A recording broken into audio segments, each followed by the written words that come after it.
Kembali lagi di kisah Abu Nawas. Jangan lupa subscribe dan like dengan penuh kisah menariknya.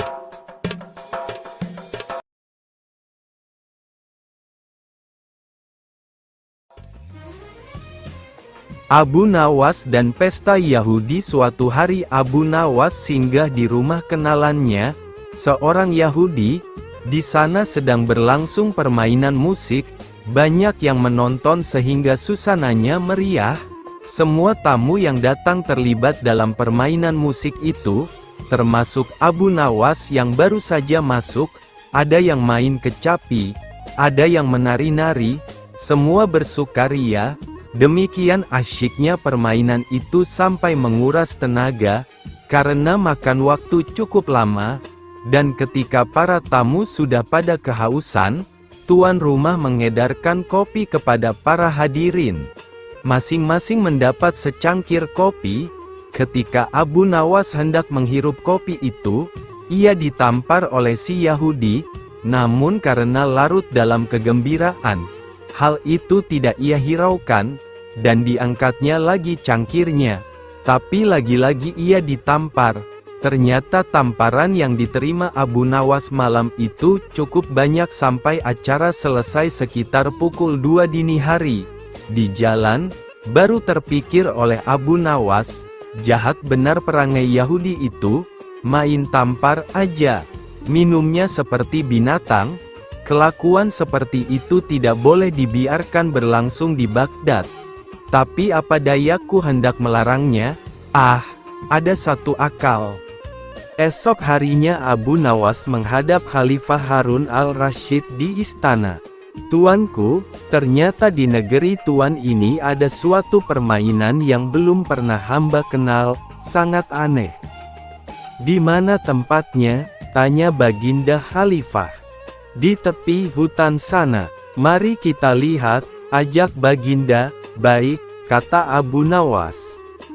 Nanti malam kita pergi berdua saja, dan tuanku memakai pakaian santri. Tapi ingat, kata Baginda, kamu jangan mempermainkan aku seperti dulu lagi. Setelah salat Isya, berangkatlah Baginda ke rumah Yahudi itu ditemani Abu Nawas. Ketika sampai di sana kebetulan si Yahudi sedang asyik bermain musik bersama teman-temannya. Maka Baginda pun dipersilahkan duduk. Ketika diminta menari, Baginda menolak, sehingga ia dipaksa dan ditampar pipinya kiri kanan.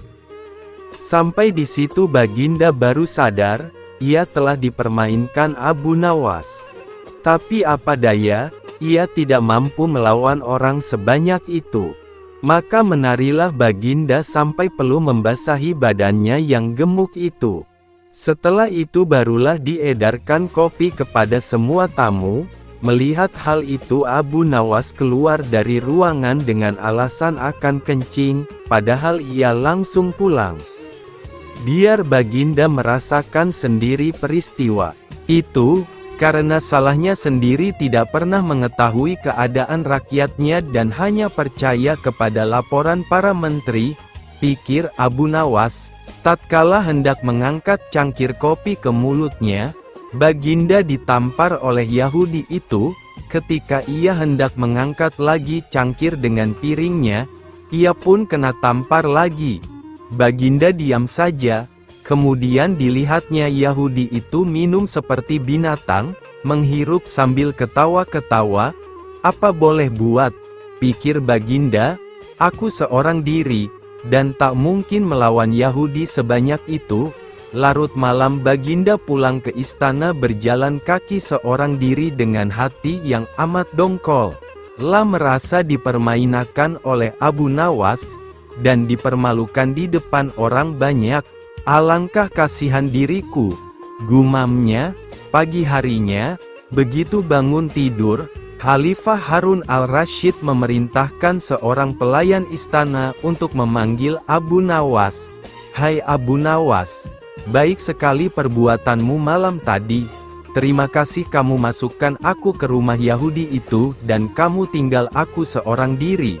Sementara aku dipermalukan seperti itu, kata Baginda. "Mohon ampun, ya Baginda," jawab Abu Nawas.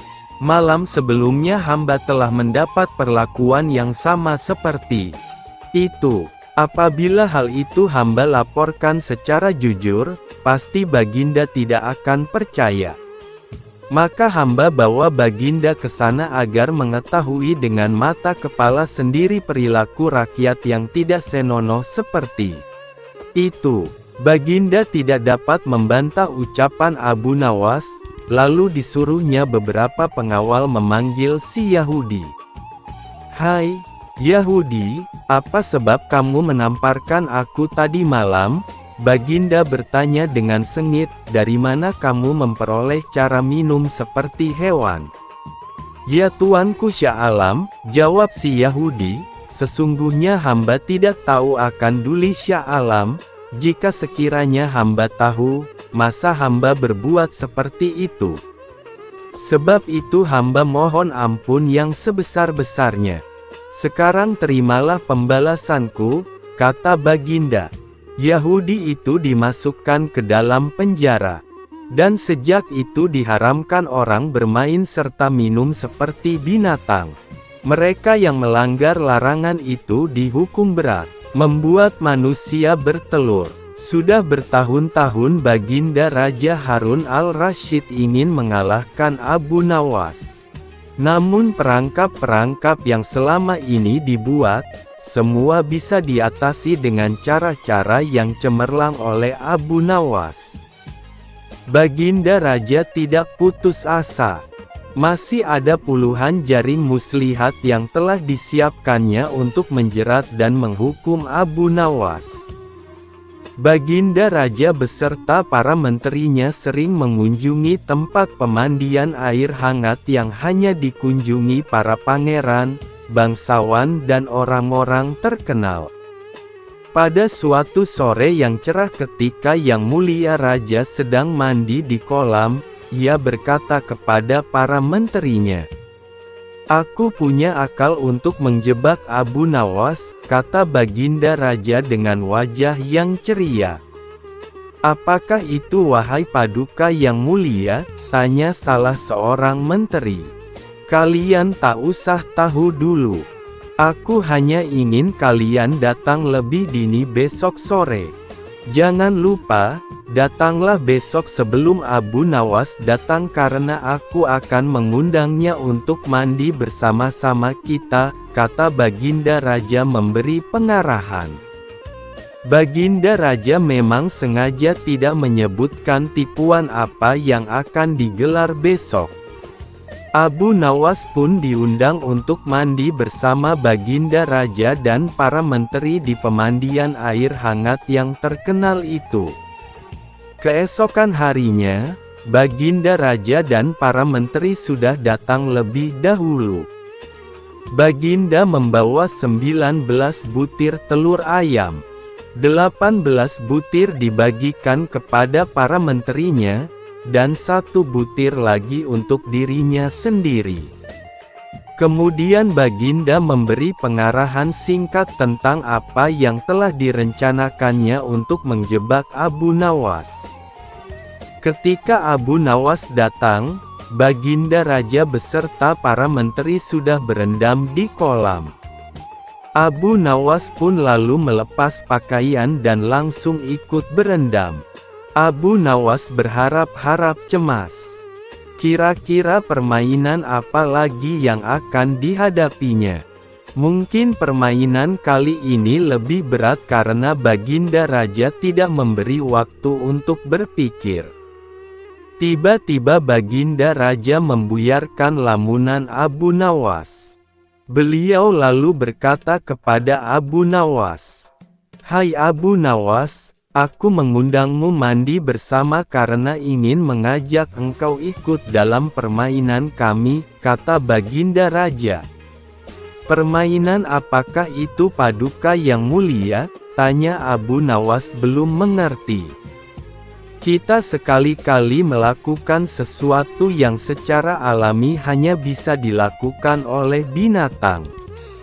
Sebagai manusia, Kita harus bisa melakukannya dengan cara kita masing-masing, jawab Baginda sambil tersenyum. Hamba belum mengerti Baginda yang mulia, kata Abu Nawas agak ketakutan. Masing-masing dari kita harus bisa bertelur seperti ayam.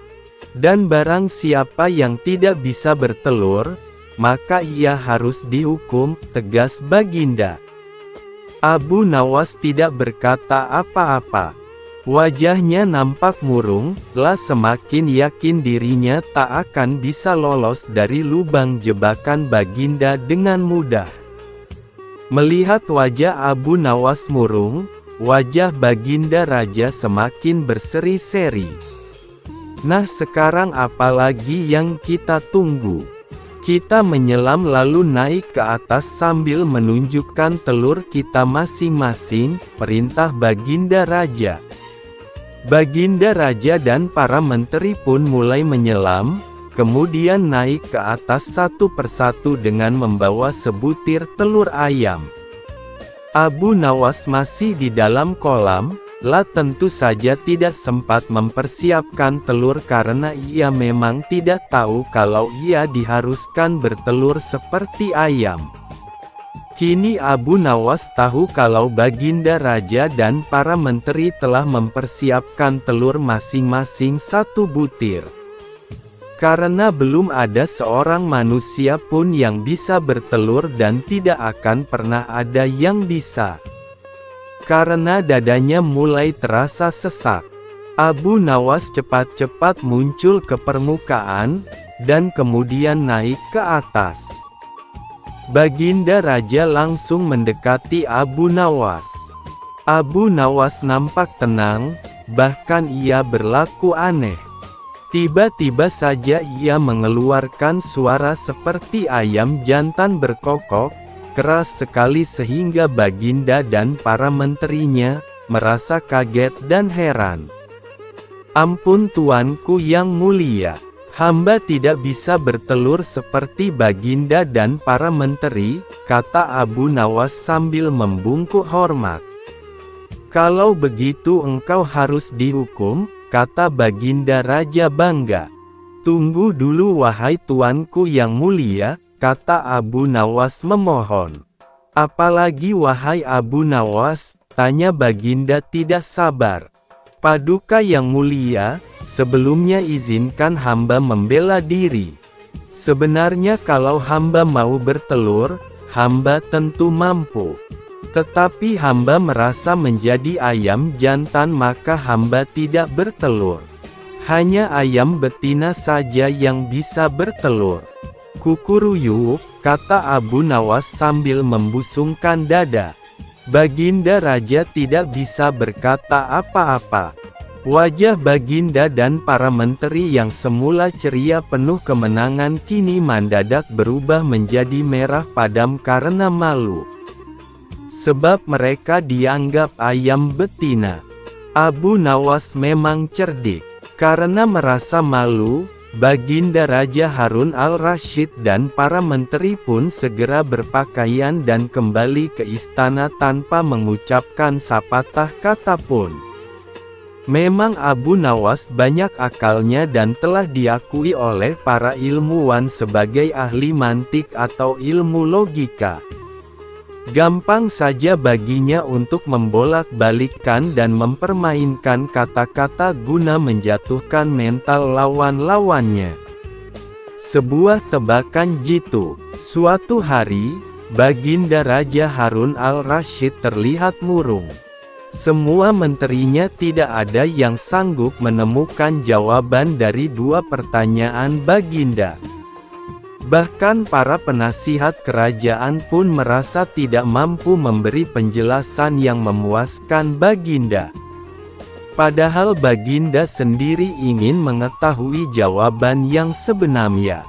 Mungkin karena amat penasaran, para penasihat pun menyarankan agar Abu Nawas saja yang memecahkan dua teka-teki yang membingungkan itu.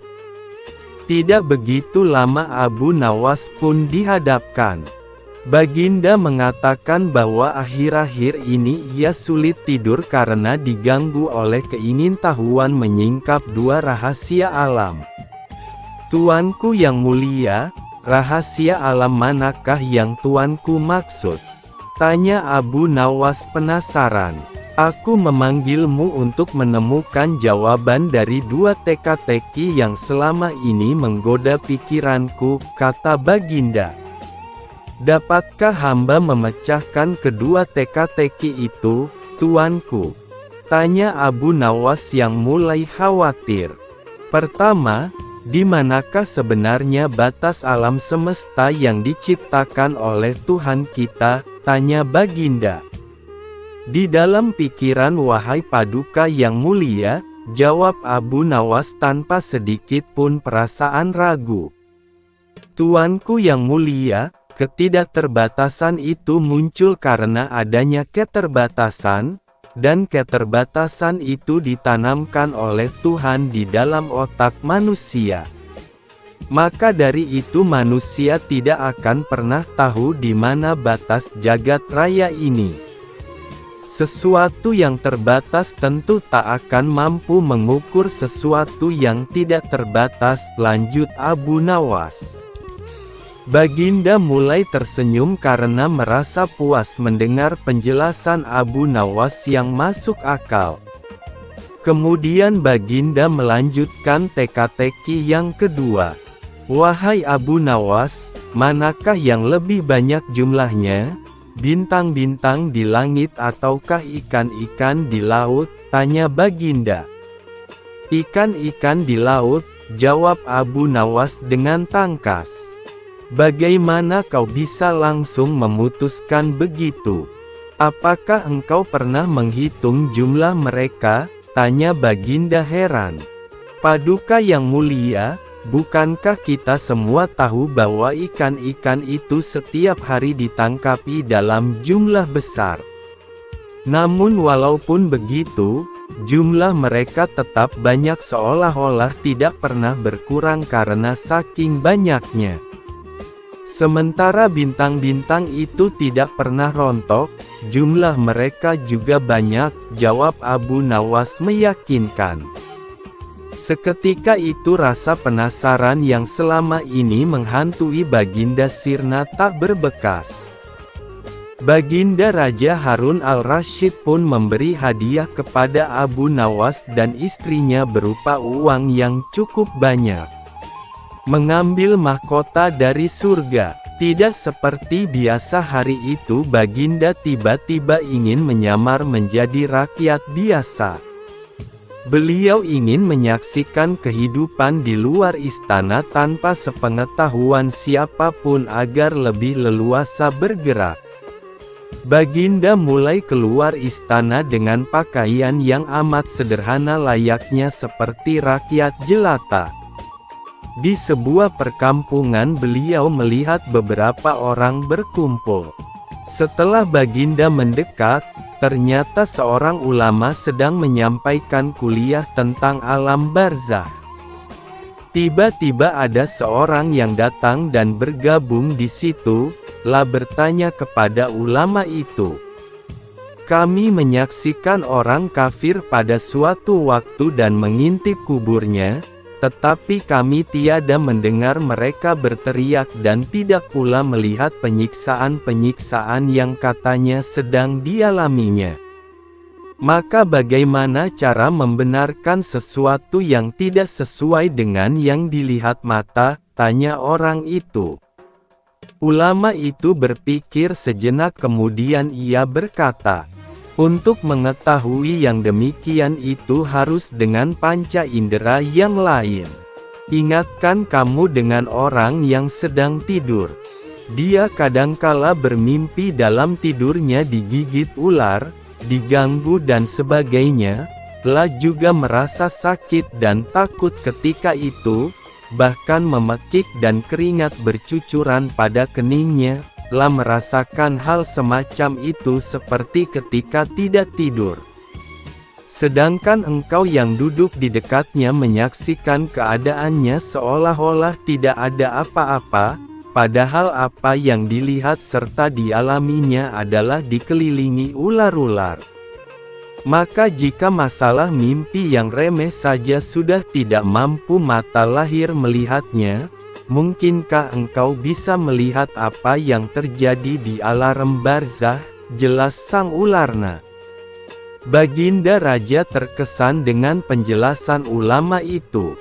Baginda masih ikut mendengarkan kuliah itu. Kini ulama itu melanjutkan kuliahnya tentang alam akhirat. Dikatakan bahwa di surga tersedia hal-hal yang amat disukai nafsu, termasuk benda-benda. Salah satu benda itu adalah mahkota yang amat luar biasa indahnya. Tak ada yang lebih indah dari barang-barang di surga karena barang-barang itu tercipta dari cahaya. Saking indahnya, sebuah mahkota di surga jauh lebih bagus daripada dunia beserta isinya. Baginda pun makin terkesan. Beliau lalu pulang kembali ke istana karena sudah tidak sabar ingin menguji kemampuan Abu Nawas. Baginda pun memerintahkan menterinya untuk memanggil Abu Nawas ke hadapannya. Aku ingin engkau pergi ke surga sekarang juga dan membawakanku mahkota surgawi yang konon katanya tercipta dari cahaya itu. Bersediakah engkau, Abu Nawas? Tanya Baginda Raja. Sanggup Paduka yang mulia, jawab Abu Nawas langsung menyanggupi tugas yang mustahil dilaksanakan itu. Tetapi Baginda harus menyanggupi pula satu syarat yang akan hamba ajukan, lanjut Abu Nawas dengan percaya diri. Sebutkan syarat itu, tegas Baginda Raja. Hamba mohon Baginda menyediakan pintunya agar hamba bisa memasukinya, kata Abu Nawas. Pintu apa? Tanya Baginda belum mengerti. Pintu alam akhirat, jawab Abu Nawas. Apa itu? Tanya Baginda ingin tahu. Hari kiamat, wahai Baginda Raja yang mulia. Setiap alam memiliki pintu. Pintu menuju alam dunia adalah rahim ibu, pintu menuju alam barzah adalah kematian. Dan pintu menuju akhirat adalah hari kiamat, Abu Nawas menjelaskan kepada Baginda Raja. Surga itu ada di akhirat. Kalau Baginda masih menghendaki hamba mengambil mahkota dari surga, maka dunia ini harus kiamat dulu, lanjut Abu Nawas. Mendengar penjelasan Abu Nawas, Baginda Raja pun terdiam. Di sela-sela kebingungannya, Abu Nawas bertanya lagi kepada Baginda Raja. Masihkah Baginda menginginkan mahkota dari surga? Tanya Abu Nawas. Baginda Raja tidak menjawab, beliau hanya diam 1000 bahasa. Sejenak kemudian Abu Nawas pun mohon diri karena ia sudah tahu jawabannya. Membangun istana di awan. Abu Nawas belum kembali. Kata istrinya ia bersama seorang pendeta dan seorang ahli yoga sedang melakukan pengembaraan suci. Padahal saat itu Baginda amat membutuhkan bantuan Abu Nawas. Beberapa hari terakhir ini Baginda merencanakan membangun istana di awang-awang, karena sebagian besar raja-raja negeri sahabat telah membangun bangunan-bangunan yang luar biasa. Baginda pun tidak ingin menunggu Abu Nawas lebih lama lagi. Beliau lalu mengutus beberapa orang kepercayaannya untuk mencari Abu Nawas. Namun mereka tidak berhasil menemukan Abu Nawas, karena Abu Nawas ternyata sudah berada di rumah ketika mereka baru berangkat. Abu Nawas lalu menghadap Baginda Raja Harun al-Rasyid. Baginda pun amat riang. Saking gembiranya, beliau mengajak Abu Nawas bergurau. Setelah saling tukar-menukar cerita lucu, Baginda pun mulai mengutarakan rencananya. Aku sangat ingin membangun istana di awang-awang agar aku lebih terkenal di antara raja-raja yang lain. Adakah kemungkinan keinginanku itu terwujud wahai Abu Nawas? Tanya Baginda Raja. Tidak ada yang tidak mungkin dilakukan di dunia ini Paduka yang mulia, jawab Abu Nawas berusaha mengikuti arah pembicaraan Baginda. Kalau menurut pendapatmu hal itu tidak mustahil diwujudkan, maka aku serahkan sepenuhnya tugas ini kepadamu, kata Baginda puas. Abu Nawas terkejut, ia menyesal telah mengatakan kemungkinan membuat istana di langit.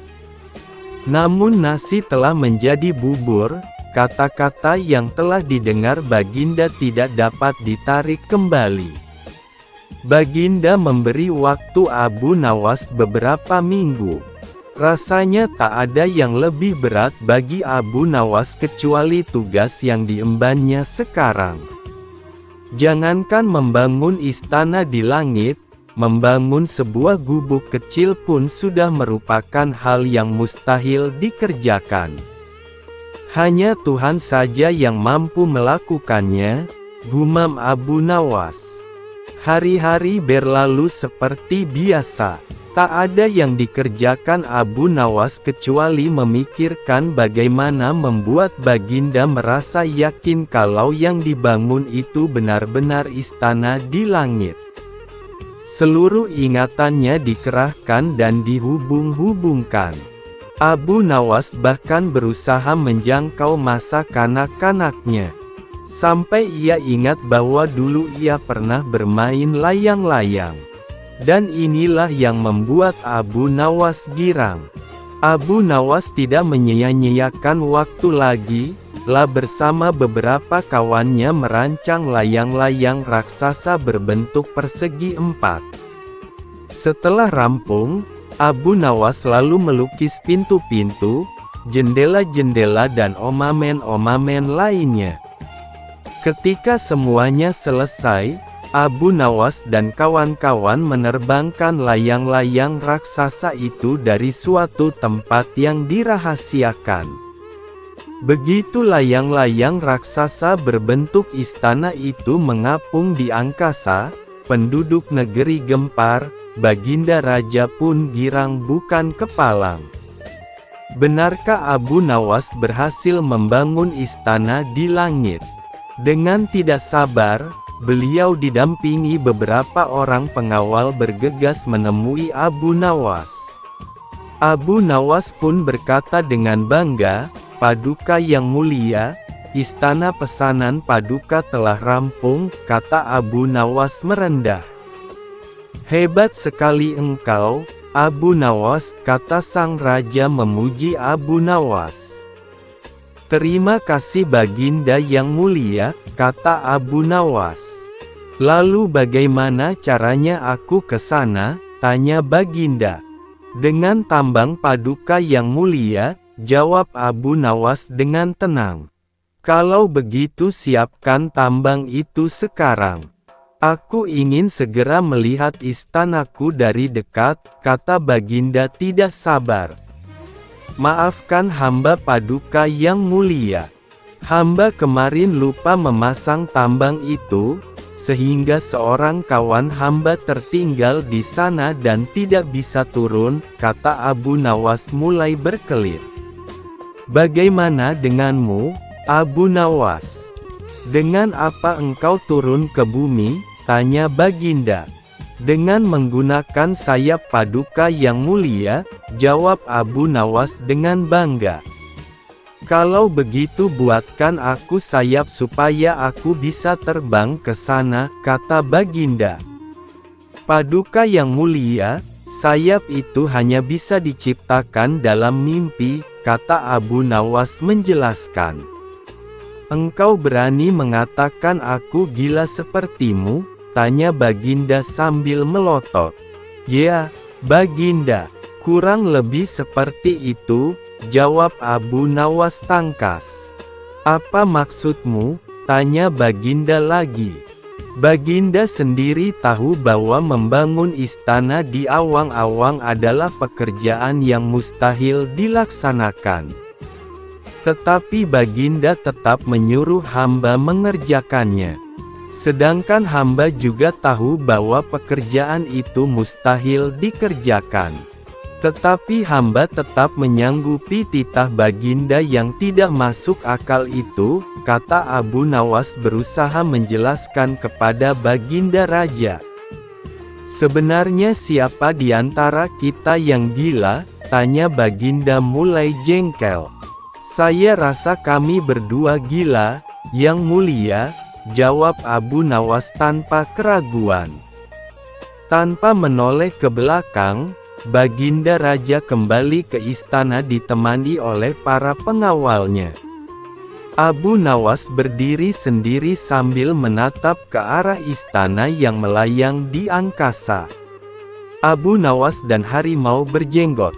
Hai Abu Nawas, seru Khalifah Harun al-Rasyid. Sekarang juga kamu harus dapat mempersembahkan kepadaku seekor harimau berjenggot, jika gagal, aku bunuh kau. Kata-kata itu merupakan perintah Sultan yang diucapkan dengan penuh tegas dan kegeraman. Dari bentuk mulutnya ketika mengucapkan kalimat itu jelas betapa Sultan menaruh dendam kesumat kepada Abu Nawas yang telah berkali-kali mempermainkan dirinya dengan cara-cara yang sangat kurang ajar. Perintah itu merupakan cara Baginda untuk dapat membunuh Abu Nawas. Ya Tuanku Syah Alam, jawab Abu Nawas, semua perintah paduka akan hamba laksanakan, namun untuk yang satu ini hamba mohon waktu 8 hari. Baik, kata Baginda. Al-Kisah, pulanglah Abu Nawas ke rumah. Agaknya ia sudah menangkap gelagat bahwa raja sangat marah kepadanya, dicarinya akal supaya dapat mencelakakan diriku, agar terbalas dendamnya, pikir Abu Nawas, jadi aku juga harus berhati-hati. Sesampainya di rumah dipanggilnya 4 orang tukang kayu dan disuruhnya membuat kandang macan. Hanya dalam waktu 3 hari kandang itu pun siap sudah.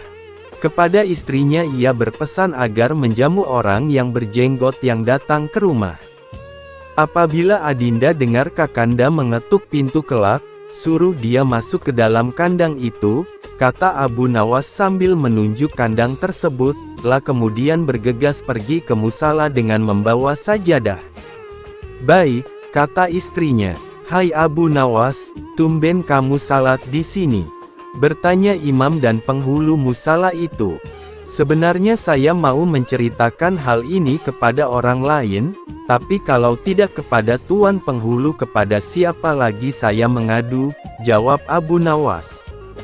Tadi malam saya ribut dengan istri saya, itu sebabnya saya tidak mau pulang ke rumah. Pucuk dicinta, ulam tiba, pikir penghulu itu.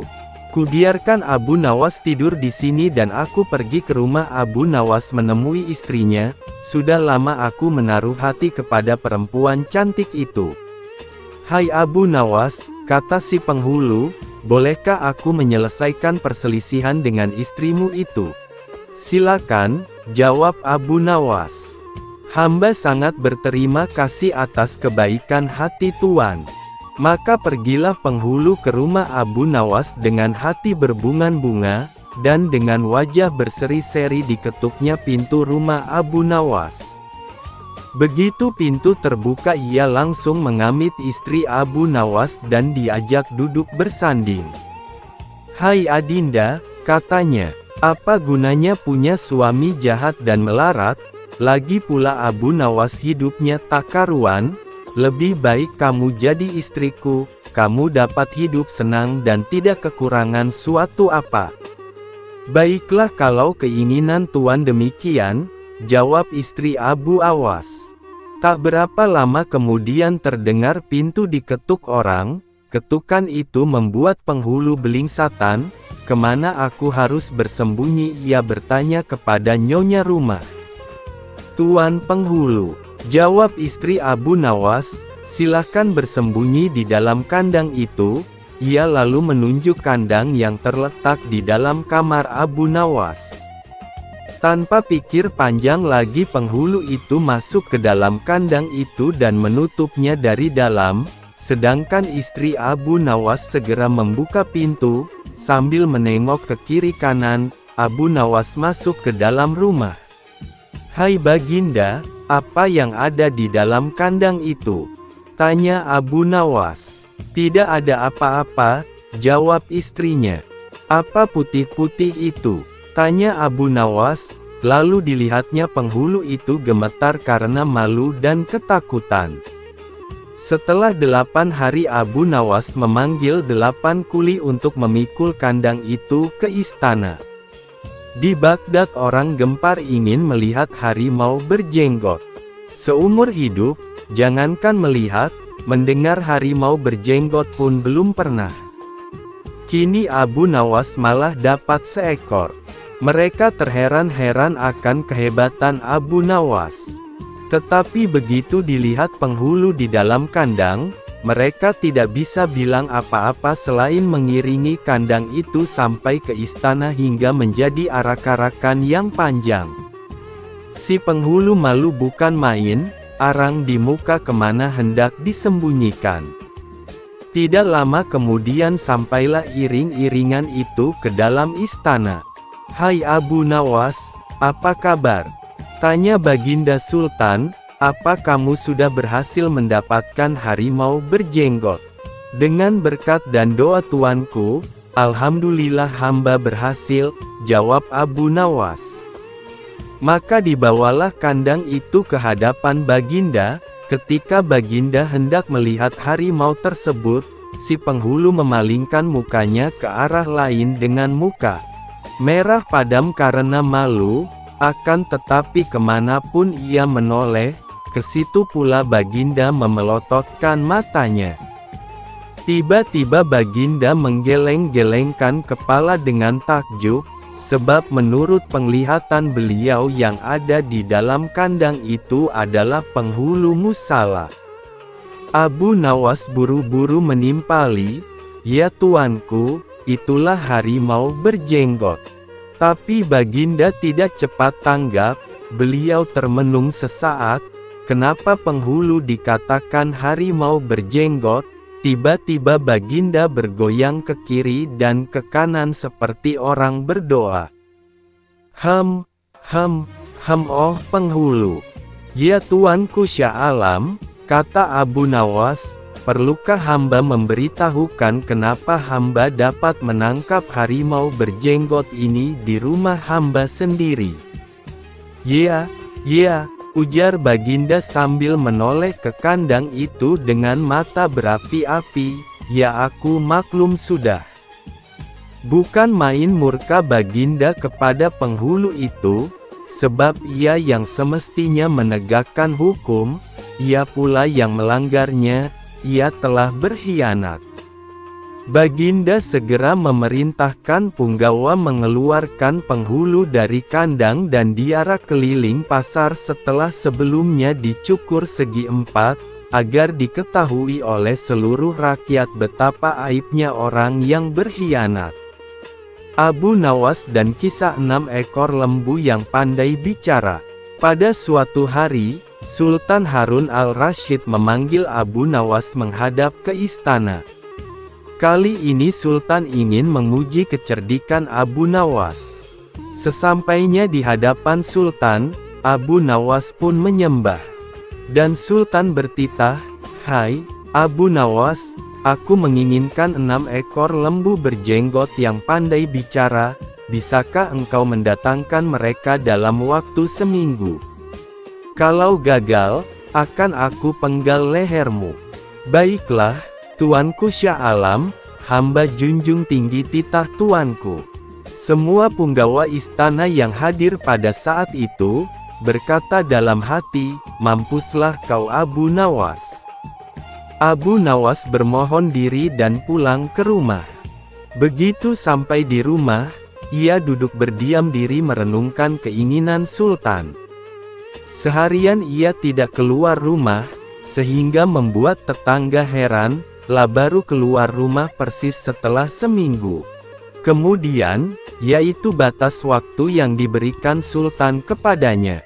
Lah segera menuju kerumunan orang banyak, lalu ujarnya, "Hai orang-orang muda, hari ini hari apa?" Orang-orang yang menjawab benar akan dia lepaskan, tetapi orang-orang yang menjawab salah, akan ia tahan. Dan ternyata, tidak ada seorang pun yang menjawab dengan benar. Tak ayal, Abu Nawas pun marah-marah kepada mereka, begitu saja kok tidak bisa menjawab. Kalau begitu, mari kita menghadap Sultan Harun al-Rasyid, untuk mencari tahu kebenaran yang sesungguhnya.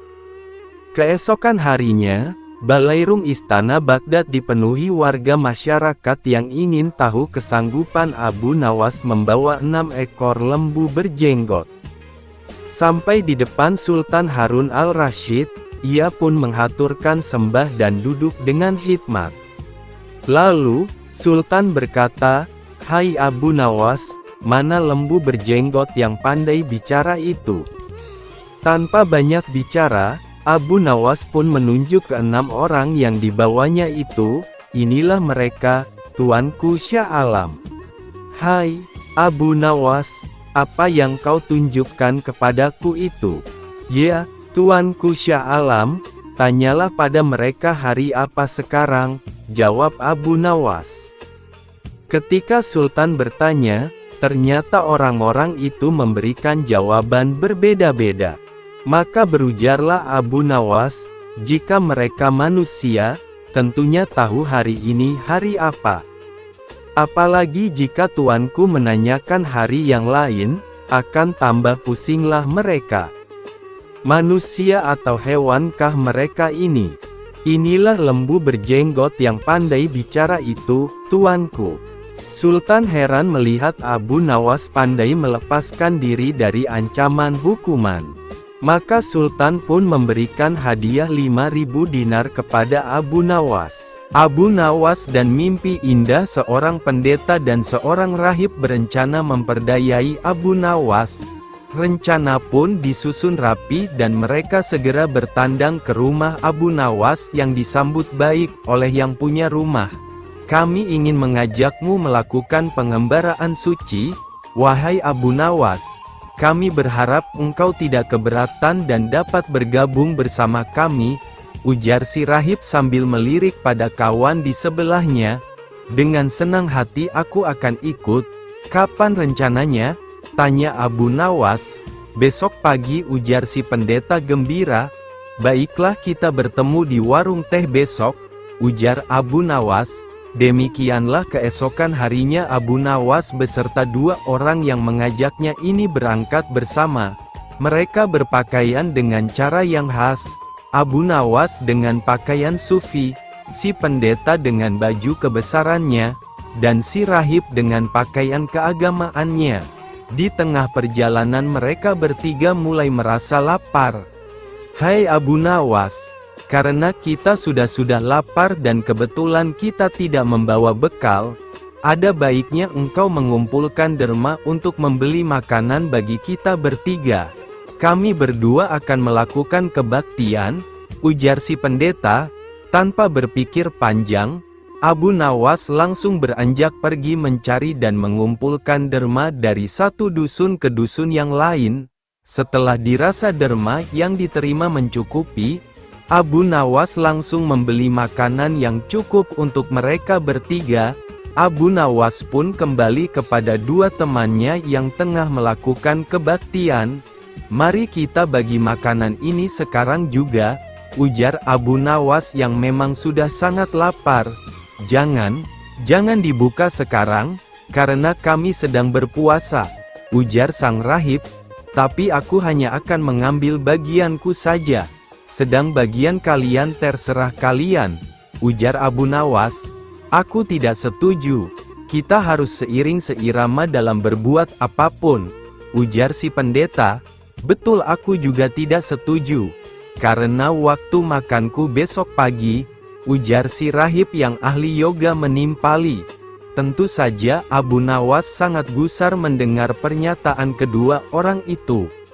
Perutnya yang keroncongan memaksanya kembali memprotes.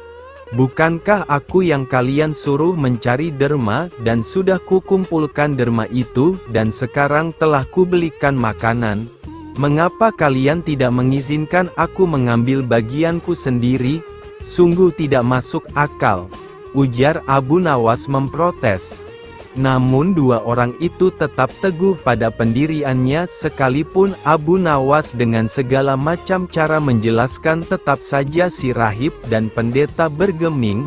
Hal ini membuat Abu Nawas dongkol bukan main. Tapi karena dirasa tidak ada gunanya menentang dua orang yang sudah bersekongkol itu, Abu Nawas pun memilih diam. Bagaimana kalau kita buat perjanjian? Ujar sang pendeta tiba-tiba. Perjanjian apa? Tanya Abu Nawas. Kita adakan lomba, siapa yang nanti malam bermimpi paling indah, maka dia berhak atas bagian makanan yang lebih banyak, sedang yang kedua mendapat bagian lebih sedikit, sedang yang mimpinya tidak indah mendapat bagian makanan yang paling sedikit, ujar pendeta dengan cerdiknya. Karena sudah dongkol dan kesal, Abu Nawas menyetujui saja perjanjian itu. Begitu pagi sudah tiba mereka bertiga. Sudah bangun, dengan sangat antusias si rahib lalu menceritakan mimpinya.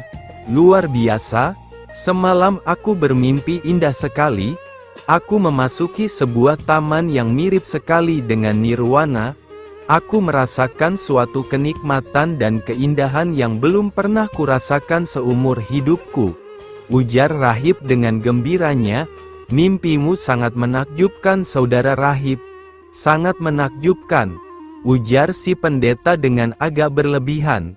Mimpiku pun tak kalah indahnya, ujar pendeta. Aku seolah-olah menembus ruang dan waktu. Aku menyusup ke masa silam di mana pendiri agamamu hidup, dan sungguh sangat membahagiakan aku bertemu dengannya, dan kemudian aku diberkati olehnya, ujar sang pendeta dengan gembiranya. Seperti tadi, kini giliran rahib memuji-muji mimpi si pendeta. Sementara Abu Nawas diam saja melihat kelakuan dua orang yang memang bersekongkol memperdayai dirinya itu. Hai Abu Nawas, kenapa kau diam saja? Apa mimpimu semalam? Apakah seindah mimpi kami? Ujar si rahib dan pendeta hampir bersamaan. Abu Nawas yang sudah tahu dirinya tengah dikerjai, hanya berujar pelan. Kawan-kawanku sepengembaraan, kalian tentu mengenal Nabi Daud, Beliau adalah nabi yang ahli berpuasa. Tadi malam aku bermimpi bertemu dan berbincang-bincang dengannya.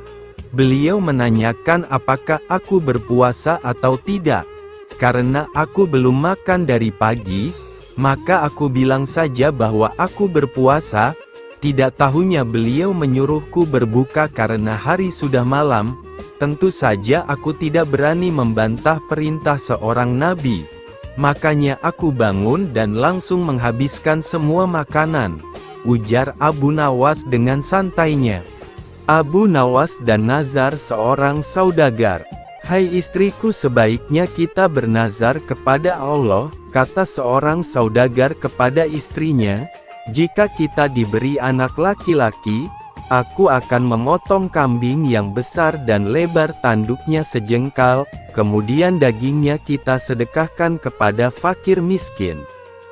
Rupanya sang saudagar tersebut sudah sangat merindukan lahirnya seorang anak, karena telah bertahun-tahun berumah tangga tidak kunjung diberi momongan oleh Tuhan. Kemudian ia menyuruh beberapa orang untuk mencari kambing besar bertanduk selebar jengkal, dengan pesan, beli saja kambing itu berapapun harganya, tidak usah ditawar lagi. Ternyata usaha itu gagal total. Sulit memperoleh kambing dengan lebar tanduk sejengkal, yang ada paling-paling selebar 3-4 jari. Akibatnya saudagar itu susah, tidur pun tidak nyenyak. Terpikir olehnya untuk mengganti nazarnya itu dengan 10 ekor kambing sekaligus. Yang penting kan kambing, bukan binatang lain. Namun rencana itu akan dikonsultasikan dulu dengan beberapa orang penghulu di negeri itu. Ketika sampai di rumah seorang penghulu, ternyata rumah itu sedang digunakan sebagai tempat pertemuan para penghulu seluruh negeri. "Apa maksud kedatangan Anda kemari?" tanya penghulu yang tertua. "Ya Tuan Kadi," jawab si saudagar itu, "hamba mempunyai nazar yang sulit dipecahkan, lalu diutarakan kendala yang dihadapi dan rencana penggantiannya. Ternyata para kadi itu tidak berani memberikan rekomendasi untuk mengganti nazar. Mereka bahkan menyuruh saudagar itu untuk terus mencari kambing bertanduk sejengkal dimanapun dan kemanapun, sesuai dengan nazar semula. Kami semua tidak berani menyuruh menggantinya dengan yang lain-lain." Kenyataan itu semakin bertambah berat beban saudagar itu, lapun mohon diri pulang ke rumah. Pada suatu hari ia mendapat kabar, bahwa di negeri Baghdad ada seorang raja yang adil, arif dan bijaksana. Namanya Sultan Harun al-Rasyid.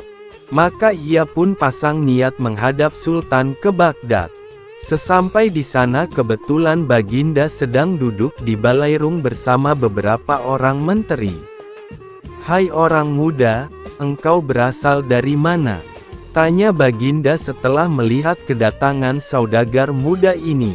"Ya Tuanku Syah Alam," jawab saudagar muda, "ampun beribu ampun. Adapun Patik ini berasal dari negeri Kopiah." "Apa maksudmu datang kemari? Ingin berdagang?" tanya Baginda Sultan. "Ya Tuanku, Patik datang kemari ingin mengadukan nasib hamba ke bawah duli yang di Pertuan," jawab si saudagar. "Katakan maksudmu, supaya bisa kudengar," titah Baginda Sultan. Maka diceritakanlah perihal nazar itu sampai kepada keputusan para penghulu negeri Kopiah dan niatnya menemui Baginda Sultan di Baghdad. "Selanjutnya hamba mohon petuah dan nasihat Baginda agar hamba dapat melepas nazar hamba itu dengan sempurna," tutur saudagar itu dengan nada menghibah. "Baikkah," kata Baginda, "datanglah besok pagi, insya Allah aku dapat memberi jalan keluar." Saudagar itu pun mohon pamit dengan hati berbunga-bunga kembali ke tempat penginapannya. Alkisah, Sultan pun bingung memikirkan nazar saudagar itu. Sepanjang siang dan malam ia tidak dapat memicingkan matanya.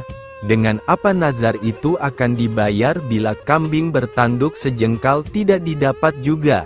Diganti dengan yang lain? Haram hukumnya. Malam harinya beliau mengumpulkan para kadi dan alim ulama di istananya. Kepada mereka beliau menyatakan keresahan hatinya sehubungan dengan nazar saudagar dari Kopiah itu. "Tolong berikan pertimbangan kepadaku malam ini juga karena aku sudah terlanjur berjanji kepadanya untuk menerimanya menghadap esok pagi," titah Baginda Sultan. "Atau aku akan mendapat malu besar." Suasana balairung pun hening, sunyi senyap berkepanjangan. Mereka termenung dan terpekur memikirkan titah sultannya. Namun tidak juga ditemukan jalan keluarnya. "Ya Tuanku Syah Alam," kata salah seorang yang tertua di antara mereka, "tidak ada hukumnya, baik menurut kitab maupun logika, bahwa nazar itu boleh diganti dengan barang lain." Setelah itu satu persatu mereka mohon diri meninggalkan balairung dan pertemuan pun bubar. Baginda lalu masuk istana, mau tidur, tetapi mata itu tidak mau diajak kompromi. Karena otak masih terfokus pada masalah nazar dan malu besar yang akan dihadapinya esok pagi. Menjelang subuh Baginda pun teringat kepada Abu Nawas.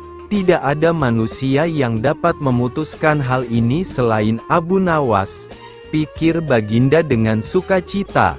Setelah itu barulah Baginda dapat memicingkan matanya, tidur pulas sampai pagi. Begitu bangun, diutuslah penggawa memanggil Abu Nawas. Setelah Abu Nawas tiba di hadapannya, Baginda pun mengutarakan perihal nazar saudagar dari negeri Kopiah itu dan semua usaha yang sudah ditempuhnya serta malu besar yang akan didapatnya sebentar lagi, karena para kadi dan orang alim seluruh negeri tidak dapat memberi jalan keluar. Apalagi sebentar lagi saudagar dari Kopiah itu akan menghadap ke istana. Apa pendapatmu tentang hal itu? Tanya Baginda Sultan dengan sorot mata ingin tahu jawaban Abu Nawas. Ya tuanku Syah Alam, jawab Abu Nawas ringan. Janganlah tuanku bersusah hati, jika tuanku percaya insya Allah hamba dapat menyelesaikan perkara ini. Tak berapa lama kemudian Balairung pun dipenuhi orang-orang yang ingin tahu keputusan Baginda Sultan tentang nazar saudagar dari negeri Kopiah itu. Baginda memanggil saudagar tersebut dan memerintahkan Abu Nawas memecahkan masalah itu. Hai saudagar, bawalah kemari anakmu, dan seekor kambing yang besar badannya, kata Abu Nawas. Mendengar perkataan Abu Nawas itu semua orang terheran-heran, termasuk Baginda Sultan dan si saudagar itu. Apa maksud Abu Nawas kali ini? Pikir mereka. Si saudagar itu menyatakan kesediaannya membawa anak dan seekor kambing paling besar serta mohon pamit pulang ke negeri Kopiah. Baginda Sultan masuk istana, melanjutkan tidurnya, dan pertemuan pagi itu pun bubar. Sesuai dengan janjinya, saudagar itu pun datang kembali ke Baghdad beberapa hari kemudian, membawa istri, anak dan seekor kambing, langsung menghadap Sultan di istana. Datang juga engkau kemari, hai saudagar, kata Baginda Sultan. Tunggulah sebentar, akan aku kumpulkan penghulu dan rakyat. Kemudian Baginda menyuruh memanggil Abu Nawas. Akan halnya Abu Nawas, ketika mengetahui dijemput ke istana, ia pura-pura sakit. Baginda Sultan yang diberi tahu hal itu memaksa agar Abu Nawas dibawa dengan kereta kerajaan.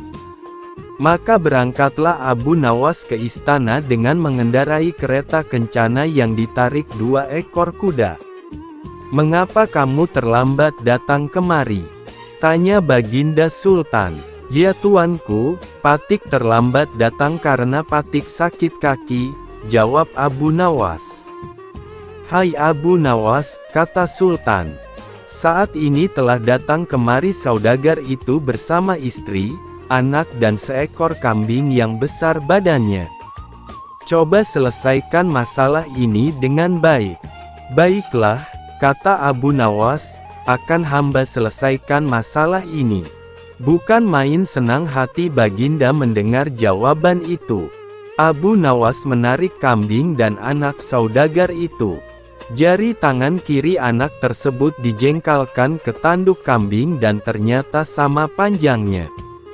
Baginda Sultan dan seluruh yang hadir di Balairung heran memikirkan ulah Abu Nawas.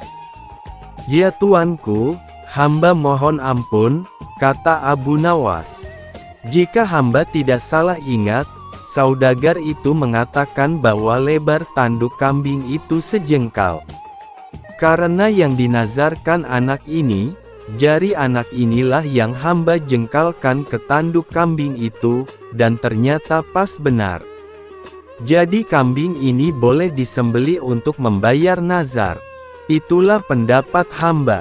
Jika salah, hamba serahkan keputusannya kepada Baginda dan semua orang yang hadir di sini. Pendapat Abu Nawas aku kira benar, kata Baginda Sultan. Dengan sangat meyakinkan. Bukan main senang hati saudagar itu karena ia dapat membayar lunas nazarnya. Maka diberikanlah hadiah kepada Abu Nawas berupa uang 100 dirham. Kemudian ia mohon pamit kepada Sultan, pulang ke negerinya.